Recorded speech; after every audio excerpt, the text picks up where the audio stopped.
The lone wolf dies, but the pack survives. Hey everyone, this is gonna be my Game of Thrones Season 7 finale analysis, Season 8 foreshadowings, and Jon Snow's new purpose. I just cannot believe this season has already ended. If you don't want to know anything about the finale, or what might happen in Season 8, this video is not for you. So strong spoiler warning. Starting with the episode's title, The Dragon and the Wolf.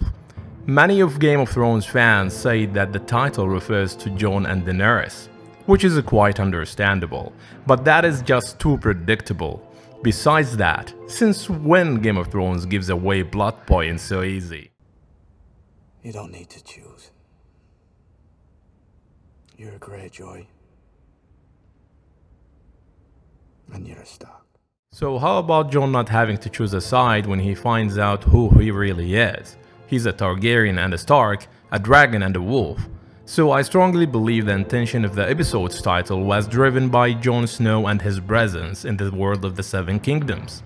His presence within their narrative and where it is going next. Now to the line that Sansa said at the end of the episode, and it was here during Game of Thrones Season 7's second reveal trailer.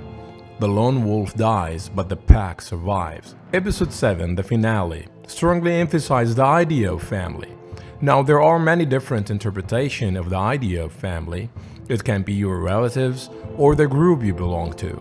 Basically, together we stand strong, but when we are divided, we are exposed and weak. We see Jon Snow and Theon come around what was standing between them, working out their differences out loud. Blood is thicker than water after all. And that is what they need now, sticking together, because that is what makes them strong. Also, we see Theon throwing away Reek and prevail to save his sister Yara. He learned from Jon Snow the importance of honesty and trust, relying on each other in the times of need. Theon needed to know he is not alone, and Yara needed to know she is not alone as well. And there are people she can rely on. Few fundamental values that make a family. Now at Winterfell, Sansa, Bran and Arya put those values into practice. Coming together made them stronger, despite Littlefinger's schemes to drive them apart. I like the fact where all the Starks worked together against a very smart enemy. Bran provided the information, Sansa politically assassinated Littlefinger, and Arya carried out the execution. Then we move into the other face of the coin, where Cersei is standing alone without even her closest ally, Jaime. She is a lone wolf now, and a lone wolf dies when winter comes knocking on your door.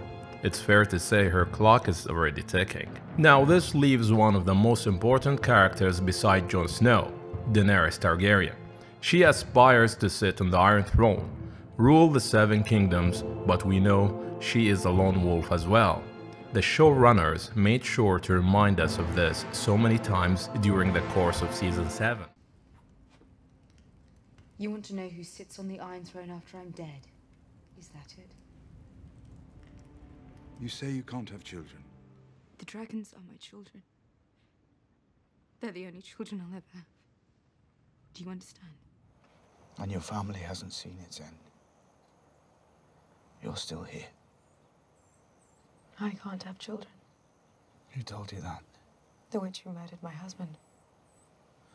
Has it occurred to you she might not have been a reliable source of information? Hold that thought for a minute, and let's look into Jon Snow's purpose after his resurrection. The Lord of Light never spoke to me. I don't know anything about him. I don't know what he wants from me. He wants you alive. Why? I don't know. That's all anyone can tell me. I don't know. Again, the showrunners made sure to explicitly expose us to Jon Snow's state of mind regarding his resurrection and feeling that he has lost the sense of purpose, a line connecting life and death, a war between life and death. So what are you fighting for? Life. Death is the enemy. The first enemy and the last. But we all die. The enemy always wins. And we still need to fight him. There's only one war. Life against death. So what exactly do they mean by death? Is it the event of passing away? And if death always wins, then what is the point? I strongly believe that just like there were many interpretations of the idea of family, as I stated earlier in this video, there is also many interpretations of the idea of death. The death of a house name, the death of your legacy, and the death of your life hard work. So when you die, all what left is your legacy and your children to carry the torch of light after you, finishing the work you have started. There's power in you. You resist it, and that's your mistake. Embrace it. Two parts of a greater whole. In our joining, there's power. Power to make life. Power to make light. This is where Jon Snow comes into play in Dany's situation. I do believe Jon Snow can make her pregnant. That is his purpose. To help Dany make sure the wheel stays broken by giving her children to ensure that their legacy keeps going, long after they are both dead.